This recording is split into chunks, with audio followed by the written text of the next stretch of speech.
ময়মনসিংহের ভালুকায় শীতার্ত অসহায় প্রতিবন্ধীদের মাঝে কম্বল বিতরণ করেছেন ময়মনসিংহ জেলা জজ কোর্টের পাবলিক প্রসিকিউটর ভালুকা উপজেলা বিএনপির সাবেক আহ্বায়ক অ্যাডভোকেট আনোয়ার আজিজ টুটুল। শুক্রবার সকালে উপজেলার ধিতপুর ইউনিয়নের নিজ বাড়িতে ধিতপুর ও বিরুনিয়া ইউনিয়নের 500 অসহায় প্রতিবন্ধীদের মাঝে কম্বল বিতরণ করেন। এ সময় উপস্থিত ছিলেন স্বেচ্ছাসেবক দলের যুগ্ম আহ্বায়ক মোকসেদুল ইসলাম ইকবাল, ময়মনসিংহ দক্ষিণ জেলা যুবদল সদস্য সানাউল্লাহ সহ বিভিন্ন পর্যায়ের নেতৃবৃন্দ।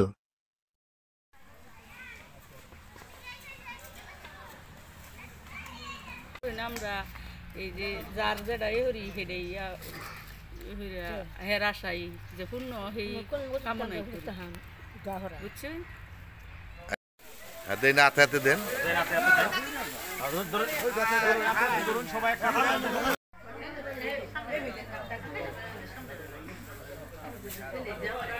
আমি এই ভালুকা থানা আমার কথাবার্তা বলার শুরু পূর্বে আমি শ্রদ্ধা জানাই শহীদ রাষ্ট্রপতি জিয়াউর রহমান, যার নেতৃত্বে বাংলাদেশ স্বাধীন হয়েছে, দ্বিতীয়বার স্বাধীন হয়েছে ছাত্র জনতার আন্দোলনে। গত 5ই আগস্ট ছাত্র জনতার হাজারো ছাত্র জনতার হত্যার মধ্য দিয়ে হাসিনা সরকার